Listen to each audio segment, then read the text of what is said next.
Hello दोस्तों, नमस्कार। बहुत दिनों से आप मीडिया में, बहुत सारे चैनलों में, अखबार में एक न्यूज़ सुन रहे होंगे। इज़राइल की लड़ाई जो चल रही है, बहुत सारे लोगों से हम ऐसे कह सकते हैं।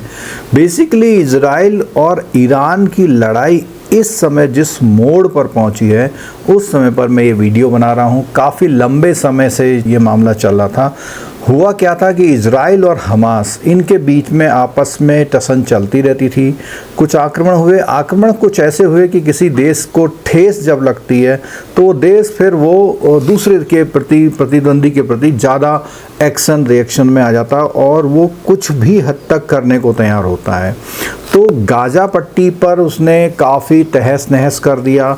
हमास क्योंकि एक अनऑर्गेनाइज या एक ऐसा कहिए टेररिस्ट ऑर्गेनाइजेशन, एक कंट्री नहीं है, तो उसको जब कहीं से फंडिंग मिलेगी तो वहीं तक उसकी सीमाएं, उसके रिसोर्सेस वहीं तक होते हैं।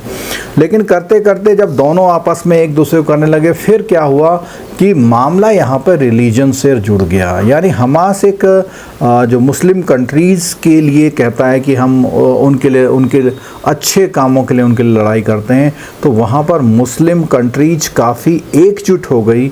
और उस मुस्लिम कंट्रियों के एकजुट होने में, और छोटी छोटी कंट्रियों के नाम नहीं ले रहा, लेकिन ईरान ने अभी क्या करा, इजराइल पे डायरेक्ट आक्रमण करने लग गया।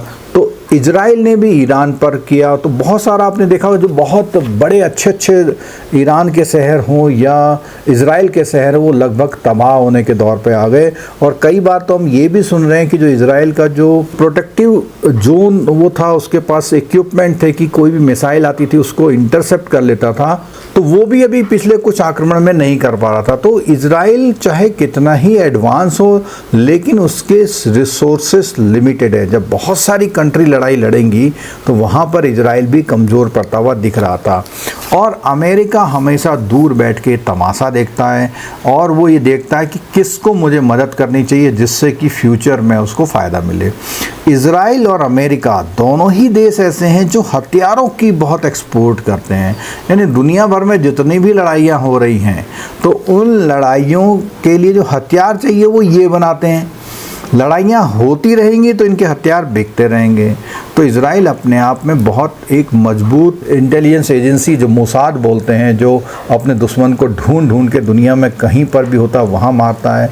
और उसके अलावा इजराइल में जो इक्विपमेंट है, जैसे खासकर से जो मिसाइल इंटरसेप्ट टेक्नोलॉजी है, अभी भारत पाकिस्तान का जो युद्ध हुआ था, अब युद्ध देखिए उस स्तर पे हुआ, युद्ध ये हो रहा है इस स्तर पर, मतलब ये बिल्कुल डेली जो है मिसाइल्स चल रही हैं, शहर के शहर तबाह हो रहे हैं। लेकिन दोनों ही देश ने अपने जो नागरिक हैं उनके लिए बंकर बना रखे हैं। तो बिल्डिंग तो नष्ट हो जा रही हैं, लेकिन लोग उतने ज़्यादा हताहत नहीं हो रहे हैं क्योंकि वो बंकरों में छुप जा रहे हैं। लेकिन इंफ्रास्ट्रक्चर का नुकसान हो रहा है और इजराइल का जो एक प्रमुख एयरपोर्ट था वो बिल्कुल तबाह हो गया है। तो इस तरह इस इजराइल को बहुत नुकसान उठाना पड़ा था और शायद हफ्ते 10 दिन के लिए उसके पास ये सब कुछ अब बच रहा था। तो यहाँ पर देखिए अमेरिका टूट पड़ा। और अमेरिका ने क्या किया, अभी बिल्कुल लेटेस्ट न्यूज़ है जिसके लिए मैं वीडियो बना रहा हूँ। अपने जो स्टेल्थ टेक्नोलॉजी वाले जो लड़ाकू जहाज हैं, जो रडार से भी नहीं आते, फ्रीक्वेंसी मैच नहीं होती है, उनको फॉलो अप नहीं किया जा सकता। जैसा कि ओसामा बिन लादेन को जब मारा था तो जो जिस हेलीकॉप्टर का यूज़ किया था वो भी रडार में नहीं आता, उसके द्वारा आज सुबह जो है अमेरिका ने ईरान की 3 जो प्रमुख न्यूक्लियर साइट्स हैं, क्योंकि इजराइल को अब ये लगने लगा था या दुनिया को लगने लगा था अब इजराइल में ईरान जो है एटॉमिक बम गिरा देगा। और अगर ऐसा हो जाएगा तो बहुत कुछ जो है विनाश होगा। ईरान जो है एनटीपी का मेंबर है, तो उसको भी जो है बहुत सारी चीज़ें माननी पड़ती हैं, इसलिए अभी तक नहीं किया उसने। लेकिन अगर कर देगा तो वो तो काम कर जाएगा ना अपना। ईरान एक पेट्रोलियम एक्सपोर्टिंग कंपनी भी है, तो उससे इसमें भी दिक्कत, पूरी इकोनॉमी में जो है पेट्रोल की, जो पेट्रोलियम जो पदार्थ हैं उनकी दिक्कतें होने लग गई। भारत जो है ईरान से बड़ा अच्छी मात्रा में जो है पेट्रोलियम पदार्थ है वो ख़रीदता है।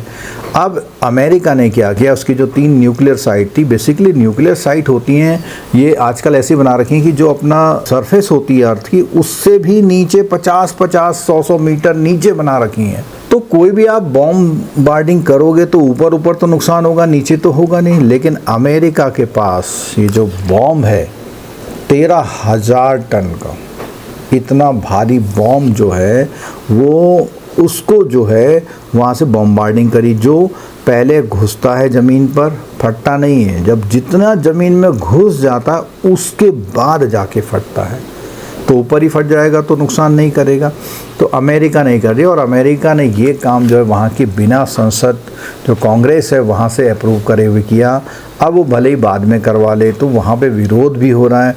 लेकिन अमेरिका का इजराइल के साथ आना साफ साफ ये दिखाता है कि ये जो है ईरान से टसन अमेरिका की बहुत पहले से चलती रहती थी, तो आज उसने मौका लिया है। और ईरान के अगेंस्ट में हमेशा जो है इंटरनेशनल जो न्यूक्लियर पावर की जो एटॉमिक वेपन्स जो बनाते हैं उनकी जो अथॉरिटी है, एजेंसी है, उस एजेंसी अक्सर जो है ईरान जाती है, वहाँ देखती है कि भाई ये न्यूक्लियर बॉम्ब तो नहीं बना रहे हैं। तो क्योंकि वो एनटीपी का हिस्सा है तो इसलिए वहाँ वो जाके देख सकते हैं।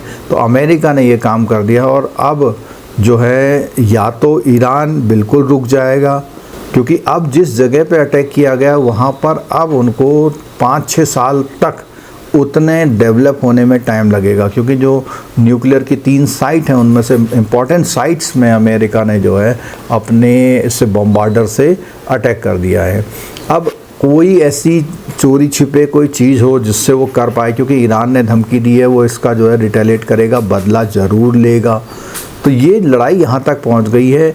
इस लड़ाई के परिप्रेक्ष्य में या हम रसिया यूक्रेन के परिप्रेक्ष्य में देखें तो हम लोगों की जो पाकिस्तान के साथ लड़ाई थी वो तो बहुत महज कम दिनों की थी। और इंडिया जो है इजराइल का जो एयर डिफेंस सिस्टम है उसको यूज़ करता है, जो इंटरसेप्ट मिसाइल वाला होता है, तभी पाकिस्तान के ड्रोन को इंटरसेप्ट करके वो उनको नेस्ते नाबूद कर पाया था। तो यहाँ से इंडिया का भी इजराइल के साथ सॉफ्ट कॉर्नर है, अमेरिका उसको सपोर्ट कर रहा है, क्योंकि इजराइल अगर दोबारा से डेवलप होगा तो फिर कंट्री, अभी आपने सुना होगा अडानी जी का एक बहुत बड़ा जो उनके पोर्ट का जो प्रोजेक्ट लिया हुआ था 70% हिस्सेदारी के साथ वो पूरा तबाह हो गया है। तो एक बड़े बिजनेस हाउस को भी यहाँ पर बहुत बड़ा लॉस देखने को हम लोगों को मिल रहा है यहाँ पे। तो दोस्तों ये जो वॉर चल रही है ये एक तरह से न्यूक्लियर वॉर की तरफ डेवलप हो रही थी। अब इसके अमेरिका के बीच में आने के बाद हमें देखना है कि ईरान इस बात को कैसे लेता है। कुल मिला के देखा जाए तो 4 देश जो है इस समय बिल्कुल युद्ध की बहुत भयंकर जद में चल रहे हैं, बहुत ही नुकसान इधर से उधर। यूक्रेन जो है रसिया में जा कर के अपने ट्रक में भर के ड्रोन ले जाता है, उसे पता नहीं लगता, और ट्रक का ढक्कन खुलता है, वो सारे ड्रोन एक साथ उड़ते हैं और वहाँ के जो एयर बेस पे हमला कर देते हैं। तो ऐसी ऐसी टेक्नोलॉजी चल रही है। तो आने वाला जो युद्ध है सिर्फ टेक्नोलॉजी पे बेस्ड है, क्योंकि ग्राउंड पे अब युद्ध नहीं लड़े जा रहे, टेक्नोलॉजी बेस्ड है। तो टेक्नोलॉजी जिस कंट्री के पास जितनी अच्छी होगी वो युद्ध में उसी तरह सर्वाइव करेगा। ये टेक्नोलॉजी डेवलप करने के लिए जो हमारे वहाँ जो स्टूडेंट्स होते हैं वो बेसिक टेक्नोलॉजी को अगर अच्छी तरह समझेंगे तो आगे भी वो इसको कर पाएंगे।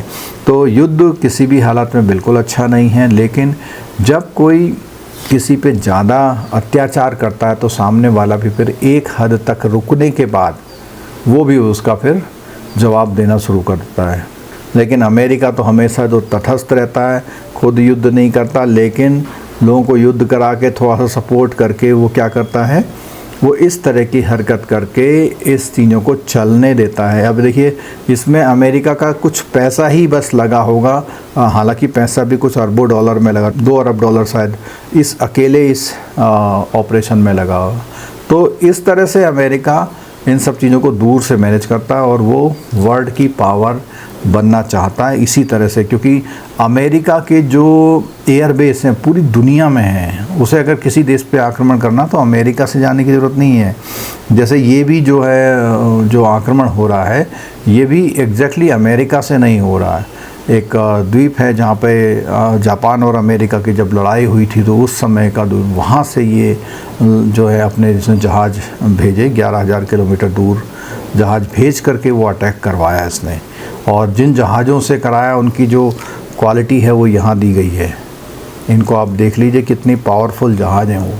तो इस तरह से ये लड़ाई किसी भी तरह से अच्छी नहीं है, शांति होनी चाहिए, क्योंकि इससे पूरी इकोनॉमी डिस्टर्ब होती है। और ट्रेड अगर है कि वेपन्स का ही ट्रेड क्यों करना, और चीज़ों का भी ट्रेड किया जा सकता है। तो दोस्तों देखते हैं आज का ये अमेरिका का जो अटैक हुआ था उससे क्या प्रभाव पड़ेगा।